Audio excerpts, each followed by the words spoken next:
इस लेक्चर में बच्चों हम डिस्कस करने वाले हैं रिलेशंस एंड फंक्शंस और स्टार्ट ऑफ दैट।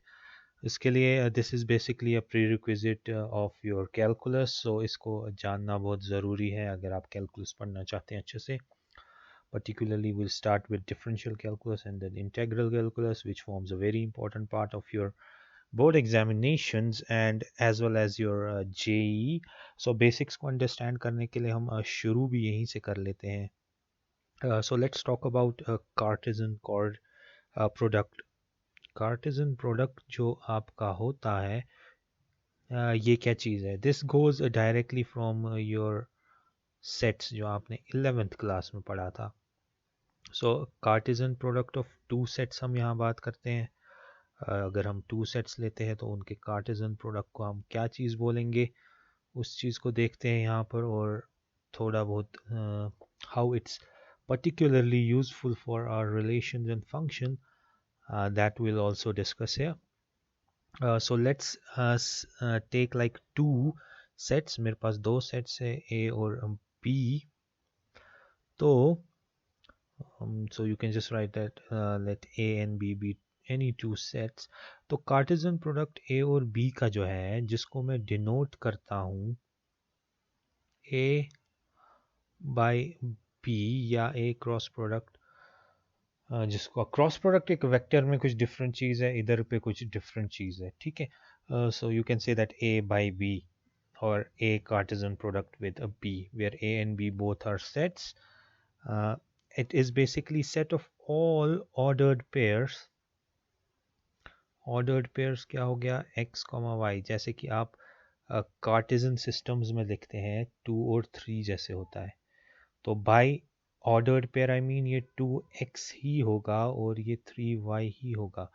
अगर आप चेंज कर देते हैं 3, 2 इसको, इसका मतलब ये नहीं कि अब ये y है और ये x है। बाय डिफ़ॉल्ट आप मानते हैं कि जो पहला होगा इसके अंदर वो सेट A को बिलोंग कर रहा होगा। सो दैट मीन्स x हमेशा सेट A को बिलोंग कर रहा होगा और y जो है वो हमेशा सेट B को बिलोंग कर रहा है। अगर आपके पास ऑर्डर पेयर y, x है और आपका A cross product with B ही रहा, तो इसका मतलब क्या हुआ कि y जो है वो बिलोंग कर रहा है सेट A को और x जो है वो बिलोंग कर रहा है सेट B को। In contradict to this, if you are finding A cross product of B and you say it's something like a y comma z, this means y would be what? An element of A and x would be an element of your set A. So I hope the concept is clear कि ordered pair से क्या मतलब है. So अगर A cross product with B is basically set of all ordered pair x comma y, where your x belongs to set A and your y belongs to set B. So keep that in mind कि अगर ये एक ordered pair x comma y है तो इसका मतलब क्या है, x should belong to A, set A rather, and y should belong to set B. So in set notation, how would you actually define all this? So you can say that A cross product with B is simply equal to a set which contains ordered pair x comma y such that x belongs to your A and y belongs to set B. So I hope this concept of Cartesian product is clear to you, and इसी से आप और further क्या बोल सकते हैं that B cross product with A would be a set containing ordered pairs y comma x such that y belongs to B and x belongs to set A. Okay, so इससे clear हो जाता है कि आपका A cross product B और B cross product A का मतलब क्या है। इन जनरल आप देखेंगे that in general, I am talking about in general, maybe somewhere हो भी सकता है ये, in general A cross product with B is not equal to B cross product with A. That is self explanatory, आप खुद देख रहे हैं यहाँ पर कि ऐसा नहीं होगा, बिकॉज यहाँ पर जैसे 3,2 होगा तो वो 2,3 है. That is not one and the same thing. Okay, I hope this is clear to you guys. Uh, as an illustration, you could just take, let's say, we take an set A. It has 1, 4, 7. Let's take set B. A, B, Q, and R. Okay, now you have to find A cross product with B. You can simply say that A Cartesian product with B would be simply those ordered pairs. अब ordered pairs बनाइए तो पहला element A का और फिर दूसरा element B का. So it would be like 1, A, 1 का ही देख लीजिए, 1, P, 1, Q, 1, R. Likewise you can go अब 1 वाले तो सारे खत्म हुए, 4 के वाले कौन होंगे? This would be 4, A, 4, B. So you can just do it by yourself as well. And 4, R. 4 वाले भी हो गए. 7 would be similar. 7, A, 7, B, 7, Q, and 7, R. So that is your what? A cross product with B. Similarly, if you want to find B Cartesian product with A, you would just have to do what? The first one should be of what? इसको भी उल्टा कर सकते हैं या आप जैसे A से B आ रहे थे अब B to A आइए. So क्या होगा? A1. Similarly, it would be P1. You can say Q1, R1, and likewise आप बोल सकते हैं क्या होगा? AP, sorry, P4. P4. This is P4. 1 second.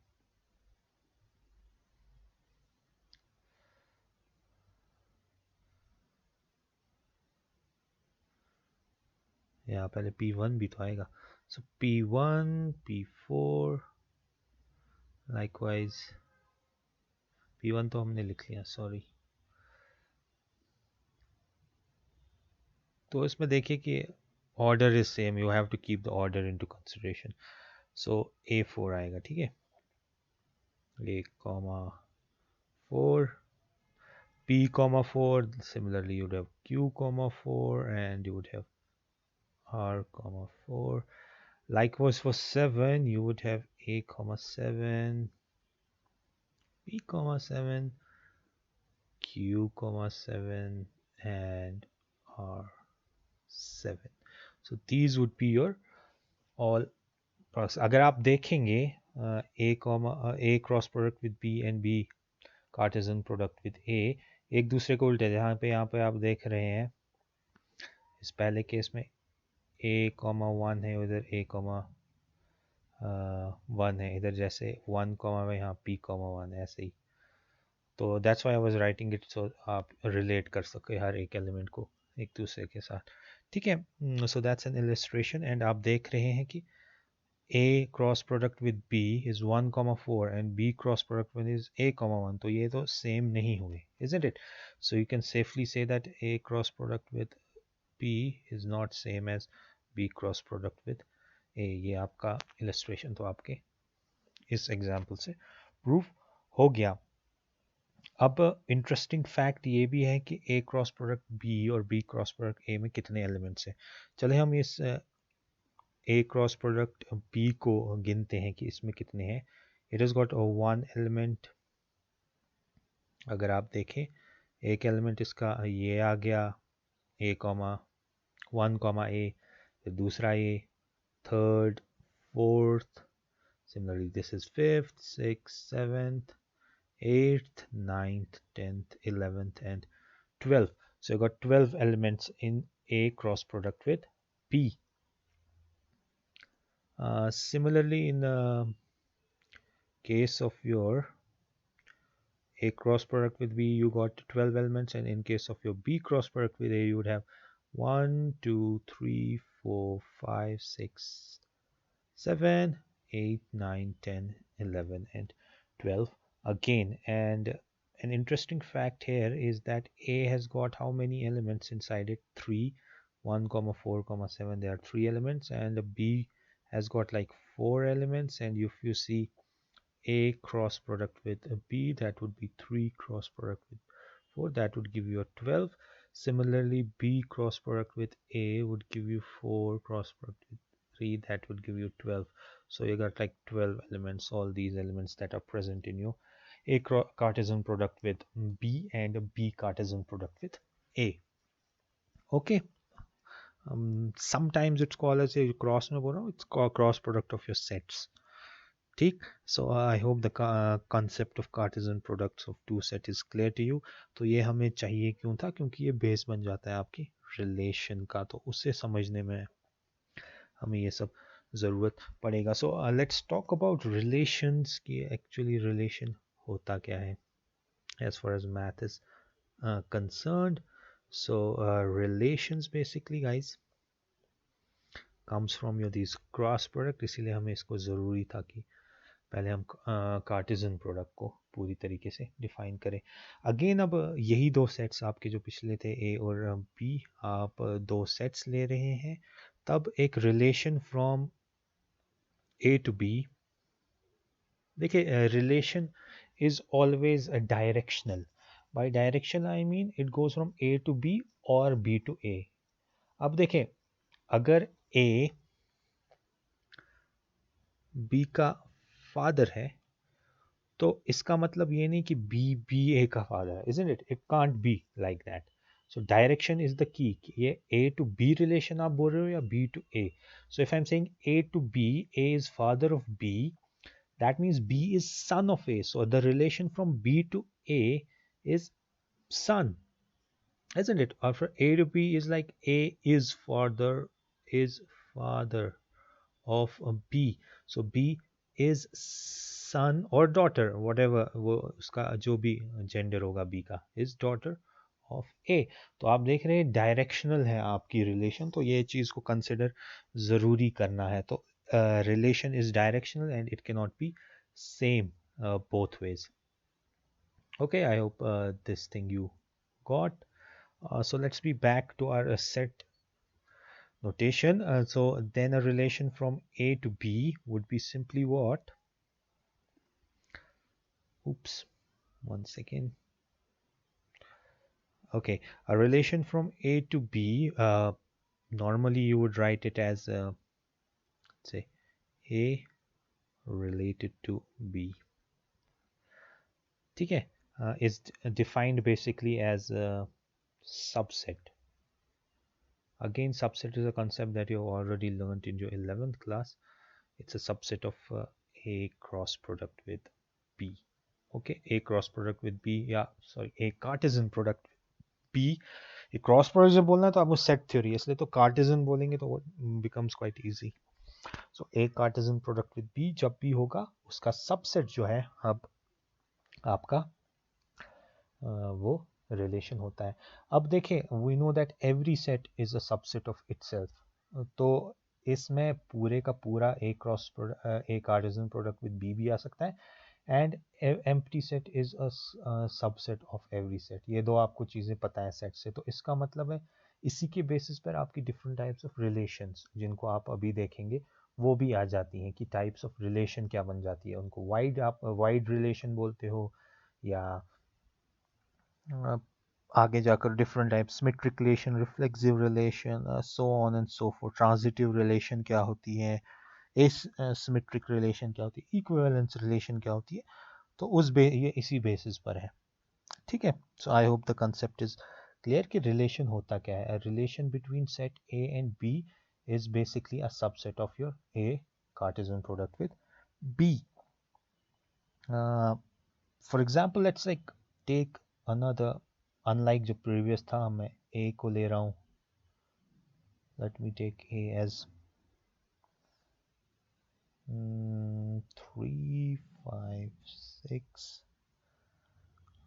चलो 5 ले लेते हैं, 7 एंड 9 ले लेते हैं, ठीक है। और अब बी जो आपका है उसको ले लेते हैं 4 8 10, ठीक है। सो आपका सेट ए आया 3 5 6 7 9 एंड बी आया 4 8 एंड 10। अब एक रिलेशन आपको बोलनी है from set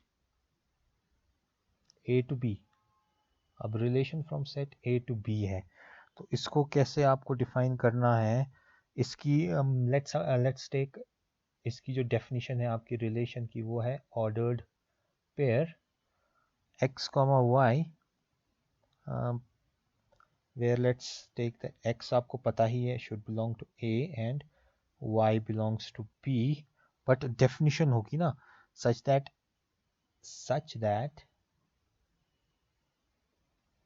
x and y कुछ भी हम बोल सकते हैं, let's say co-primes, x and y are co-primes to each other। ये अब आपने एक डेफिनेशन दे दी, आपने बोला कि रिलेशन आर ऐसा वो ऑर्डर्ड सेट है। आप पहले तो A cross Cartesian product with B निकालते जाइए, वो कैसे आएगा, ऐसे ही 3 4 3 8 3 10 5 4 5 8 5 10 एंड सो ऑन। वो तो आप बना नहीं, वो तो आपका क्या था, Cartesian product of two sets. इधर अब कार्टेशियन प्रोडक्ट का ही एक जो आपका रिलेशन जो है वो उसका क्या बन रहा है, it is becoming what, it's a subset of that. और उस सबसेट की कुछ डेफिनेशन है, उसकी डेफिनेशन क्या है, वो चीज़ को इधर पे गौर से देखिए कि x कॉमा y जो है आपके वो तो है ही है ये, लेकिन उनकी कुछ है x और y जो आपस में है वो को प्राइम्स होनी चाहिए। ये चीज़ आपको यहाँ पे ध्यान रखनी है। तो उस बेसिस पर क्या क्या आएगा आपका, लेट मी से r इसकी रिलेशन है तो उसमें लिखते जाइए क्या होगा। क्या 3 और 4 आपस में को प्राइम है, जी बिल्कुल 3 और 4 आपस में को प्राइम है। को प्राइम्स क्या हुआ जिनका सिर्फ एक ही कॉमन फैक्टर हो, ठीक है, जैसे 1 3 4, व्हाट अबाउट 3 8, यस 3 8 भी आपस में, व्हाट अबाउट 3 10, यस 3 और 10 भी, what about 5 and 4, again yes. ध्यान रहेगा पहला एलिमेंट जो है वो ए का होना चाहिए क्योंकि रिलेशन ए टू बी है। 5 4 है और क्या होगा, 5 8 would be there, yes। Can 5 10 be there? No। देखिए इनका 5 भी है, 5 exactly divides your 10, so एक से ज़्यादा इनके फैक्टर्स हैं। What else? What about 6 and 4? No, 2 से है ये। 6 and 8, no again। 6 and 10, no again। 7 and 4 would be there, yes 7 and 4। What about 7 and 8? Yes 7 and 8 can be there। 7 and 10 can be there। What about 9 and 4? Yes 9 comma 4। 9 8, yes 9 comma 8 and 9 comma 10 भी इसमें आ जाता है। तो ये आ गए आपके सारे इसमें, isn't it? तो आप देखिए ये जो है ये R अब आपका this R basically is a subset of your A cross product with B, because अगर आप A Cartesian product with B निकालते तो उसमें क्या आ जाता, उसमें सब आता 3 4 3 8 3 10 5। अब इसमें कुछ मिसिंग है ना, कुछ सारे मिसिंग है, तो लेकिन still it's a subset of your A cross product with, तो यही आपकी रिलेशन होती है। So I hope this concept is clear to you guys. तो 1 के सिवा कोई कॉमन फैक्टर ना हो तो वही आपके को प्राइम्स होते हैं। तो आप वो देख रहे हैं कि आपने देख लिया। अगर मैं आपको दूसरा एज योर होम टास्क और योर खुद का टास्क है आपका, अब इसी रिलेशन में देखिएगा x कॉमा वाई ऐसा है कि x प्लस वाई जो है, जब आप x प्लस वाई करते हो ना, ये बनना चाहिए आपको, let's take it multiple of 2, multiple of 2 बनना चाहिए। तो इसका भी देखिएगा कि क्या रिलेशन बन जाएगा। मल्टीपल ऑफ 2 बोल दीजिए या बोल दीजिए ये एक इवन नंबर बनना चाहिए। जैसे फॉर इंस्टेंस अगर आप 3 + 4 करते हैं तो ये 7 बन जाता है, तो 7 is not a multiple of this.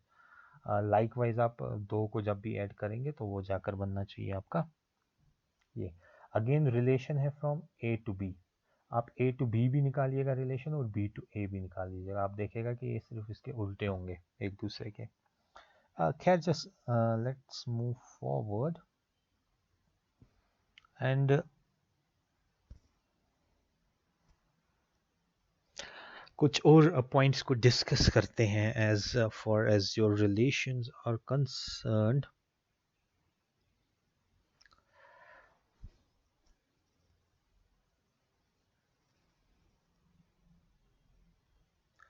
हाँ, तो इन्वर्स रिलेशन क्या होगी? अगर आर आपकी रिलेशन है तो इसका इन्वर्स क्या होगा? R inverse. अगर आर एक्स कॉमा वाई था तो इन्वर्स क्या होगा? Y comma x. ओके, जैसे कि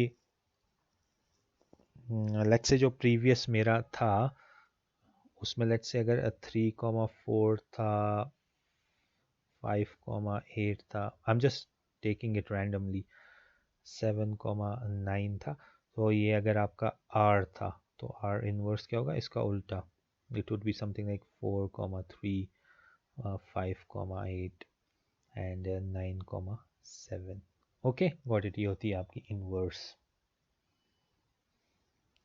अब अगर आपका एक अकेला सेट A है, लेट्स से आपका सेट अकेला A है, तो can you do something like this, A Cartesian product with A? yes you can। let's say अगर आपका A सेट था 1 2, तो आप A Cartesian product with A क्या है? आप A का ही क्लोन बना दीजिए, तो it would be this Cartesian product with 1 2। तो अब क्या आपका A Cartesian product with A आएगा? That would be something like 1 1 1 2 2 1 and 2 2।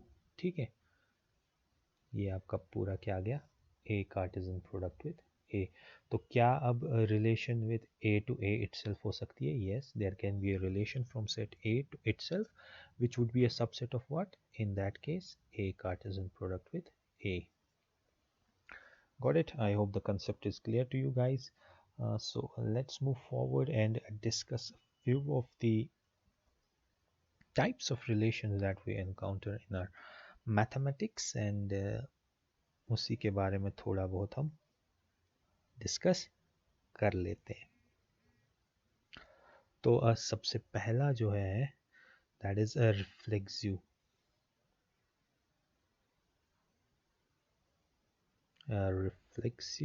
Relation, something. ताजुब की बात यह है कि 11th वालों को मैंने ऑलरेडी पढ़ा दिया है in their 11th class only, although it's in the syllabus of 12th class, they already know all this. So we are going to talk about relations from set A to itself. Okay, अभी जो भी मैं इसमें examples दूंगा, जो भी बात करेंगे वो करेंगे set A to itself. So a relation, basically a relation R which goes from A to a relation R from A to A, set A to A is said to be reflexive if, when it's called to be reflexive, if you've got like x comma x, an ordered pair x comma x which belongs to your R. ठीक है, for all, basically for all x belonging to A। तो इसका मतलब क्या है? ये A to A आया, ये A to A आया तब होगा जब आपका कुछ केस ऐसा होगा, अगर ये 1 है ये दूसरा भी 1 होना चाहिए, इसमें x x दोनों है, तो 1 1 2 2 3 3 4 4। शर्त क्या है कि ये जो ये 1 2 3 जो भी आप ले रहे हो ये A में होना ही होना चाहिए।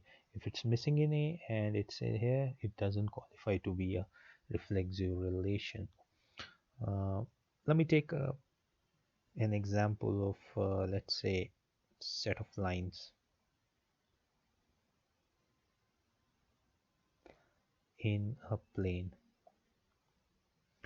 टू डायमेंशन प्लेन, आप प्लेन तो टू डायमेंशन है तो देख लीजिए, उसमें आपने सारी लाइंस ले ली। लेट्स से कौन सी लाइंस है, L1 L2 L3 so on and so, L1 L2 L3 ऐसी आपकी लाइंस है यहाँ पे। तो अगर आपका L1 L2 बिलोंग कर रहा है लेट्स से रिलेशन R को, या देखें अब यहाँ पर मैं बोल रहा हूँ दो लाइंस है L1 L2, लेकिन इधर देखें x x है तो L1 L1 ही होगा। ठीक है, अब इधर बात क्या हो रही है, L1 is parallel to L2, ये आपकी रिलेशन R की डेफिनेशन है। ठीक है, क्या है रिलेशन R की definition, L1 is parallel to L2। अब आप देखिए आपके रिफ्लेक्सिव होने के लिए L1 L1 होना चाहिए, जो कि बिलोंग कर रहा होगा रिलेशन R को। अब देखें every line we know from geometry that when every line is parallel to itself, so that would mean what, line L1 is parallel to itself, so ये reflexive की शर्त थी यही, L1 is parallel to L1, every line is parallel to itself in geometry, and hence this becomes a reflexive relation. Got it? Let's say what, अगर दूसरी आपको मैं बोलूँ, आप बोलिए L1 L2 ही है, that's also belonging to let's say a relation S, and L1 is perpendicular to L2, is it a reflexive relation or not? Yes, why not? देखिए अगर L1 perpendicular है किसको, L2 को, तब क्या ये रिफ्लेक्सिव है कि नहीं? फिर से देख लीजिए, इसको गौर करिएगा, I'll just write it down, L1 L2, L1 is perpendicular to L2, ये आपकी रिलेशन R2 है लेट्स से, क्या ये रिफ्लेक्सिव है? No, it's not a reflexive. Why it's not a reflexive, that would be homework. चलो अब मैं बता ही देता हूँ, L1 is perpendicular to L2, but L2 is means L2 is also perpendicular to L1. That doesn't mean that L1 is perpendicular to L1 itself. So ये चीज़ गौर करने की reflexive में। So for reflexive, it should be something like x comma x belongs to R for all x belongs to A. So I hope the concept is clear. Let's move forward. दूसरी आपकी relation जो है symmetric relation है। Symmetric relation, symmetric relation बच्चे is again a relation from set A to A is said to be symmetric if basically for any x comma y belonging to your relation R, it basically implies that y comma x also belongs to R. So for all basically x comma y belonging to A, अब symmetric के लिए क्या हुआ, x comma Y भी R में होना चाहिए और y कॉमा x भी आपके R में होना चाहिए, यानी कि एक ऑर्डर्ड पेयर और उसका इन्वर्स ऑर्डर्ड पेयर दोनों आपके रिलेशन में प्रेजेंट होने चाहिए। क्या आप इसकी कोई एग्जांपल दे सकते हैं? लेट्स से अगर R आपकी एक रिलेशन है सच दैट इसमें डिफाइंड A पर ही इस that's x comma y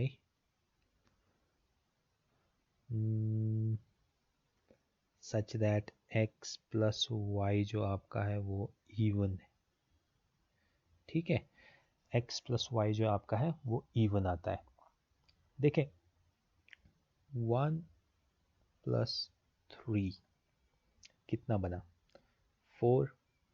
अगर मैं x y को ले लेता हूँ, यहाँ पे x को ये ले लेता हूँ 1 और y को ले लेता हूँ 3, सो आपका x कॉमा y क्या बना, वो बना 1 कॉमा 3। ठीक है, अब जब आपने इन दो को ऐड किया आपको मिला एक इवन नंबर। अब अगर आप उल्टा करते 3 प्लस 1, वो भी आपका 4 बन जाता ये, लेकिन 3 क्या था, y, और 1 क्या था, x, तो y प्लस x वो भी आपको क्या बना, एक इवन नंबर। तो यही तो आपकी डेफिनेशन थी इधर पे, आप बोल रहे थे x कॉमा y वो भी किस में होना चाहिए, r को बिलोंग, और y कॉमा z वो भी आपके r को बिलोंग करना चाहिए, तब जाकर आपका जो रिलेशन है वो सिमेट्रिक है। Got it.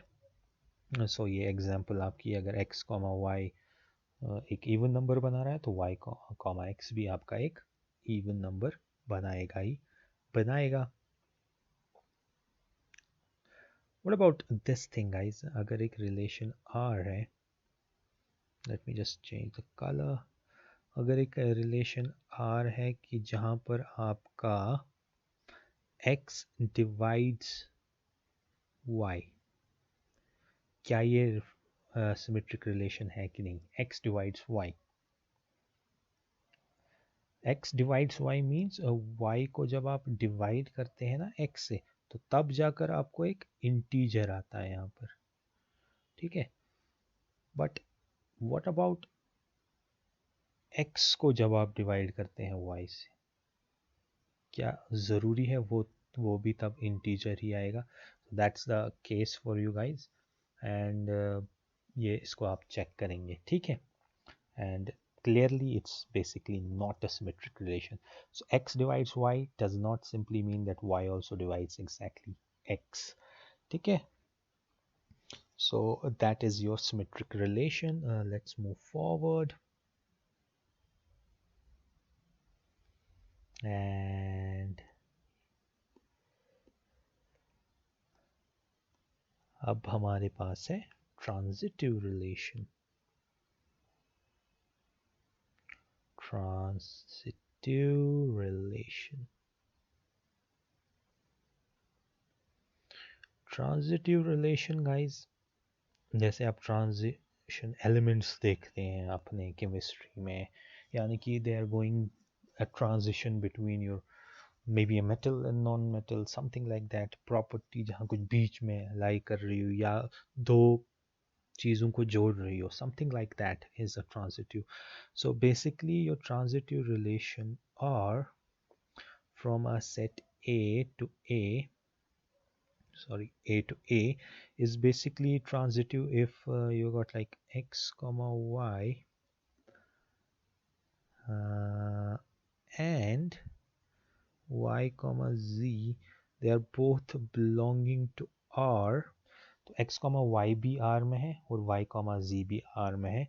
इसका मतलब क्या है, it should imply that your x comma z should also be present in R. So गौर करिए, y इसमें भी है, y इसमें भी है, बचा कौन, x और z, ये दो भी आपस में जो इनका ऑर्डर पेयर होगा वो भी आपके रिलेशन में होना चाहिए। What about this thing guys, अगर मैं उसी की बात करूं, अगर आपके रिलेशन R है उसमें x कॉमा y है, ठीक है, और x प्लस y आपका एक इंटीजर बनाता है, इवन इंटीजर, ठीक है, सॉरी लेट मी जस्ट, ये आपका एक इवन नंबर इंटीजर बनाता है, तो इसका मतलब क्या ये आपकी अब रिफ्लेक्सिव होगी या सॉरी ट्रांजिटिव होगी, is it the case? Let's say आपका जो सेट ए था इसमें जो था आपका वो सेट ऑफ पॉजिटिव इंटीजर्स था, और अब आपने डिफाइन कर दिया relation R on set A to be x comma y, which actually belongs to your R, and x plus y is an even integer. Is it transitive? That is the case. You would have to say that x plus y is even. Is y plus z also even? If y plus z is also there, that would mean x plus z should also give you an even number. ठीक है। What about this thing, अगर आपके पास एक relation आ रहा है X square plus Y square is equal to a perfect square, perfect square, क्या ये आपकी ट्रांजिटिव बनेगी? लुक एट दिस, इस पे देखिएगा और बताइएगा। ये भी नहीं बनती है तो इस पे भी आप कमेंट करिएगा।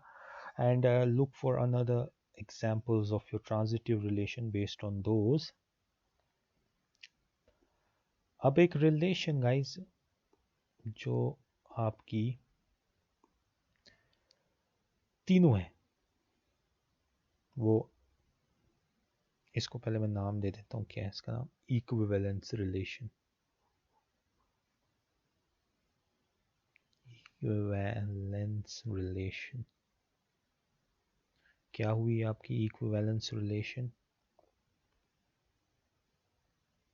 वो रिलेशन जो कि आपकी रिफ्लेक्सिव भी है, ये रिफ्लेक्सिव भी है, ठीक, ये सिमेट्रिक भी है,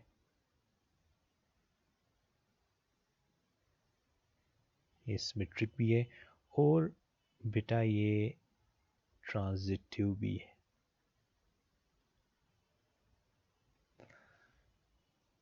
ठीक है, जो रिलेशन ये तीनों चीज़ होंगी, रिफ्लेक्सिव रिलेशन भी, सिमेट्रिक रिलेशन भी, ट्रांजिटिव रिलेशन भी, जब एक रिलेशन ये तीनों रिलेशंस को क्वालिफाई करती है उसको हम जाकर बोलते हैं आपकी इक्विवेलेंस रिलेशन।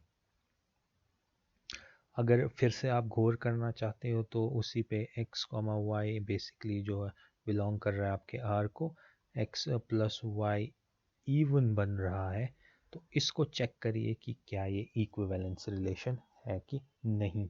और आपका टास्क, होम टास्क ये रहेगा कि आप हर एक पे एक एक और एग्जांपल दें और इक्विवेलेंस रिलेशन पे भी और सारे एग्जांपल दें। इवन अगर आप अपनी एनसीईआरटी बुक पे भी देखेंगे उस पे आपको क्वेश्चंस मिल जाएंगे जहाँ पर आपको प्रूव करना होगा कि क्या ये इक्विवेलेंस रिलेशन है, ट्रांजिटिव रिलेशन है, so on and so forth. So ये आपका लेक्चर था बेस्ड ऑन एक जनरल क्विक रिव्यू मैंने आपको दिया बेस्ड ऑन ए रिलेशन क्या था, and Cartesian product of two sets क्या था, और थोड़ा बहुत कि रिलेशन क्या था, रिफ्लेक्सिव रिलेशन क्या होती है, सिमेट्रिक रिलेशन क्या होती है, ट्रांजिटिव रिलेशन क्या होती है, आपकी इक्विवेलेंस रिलेशन क्या होती है।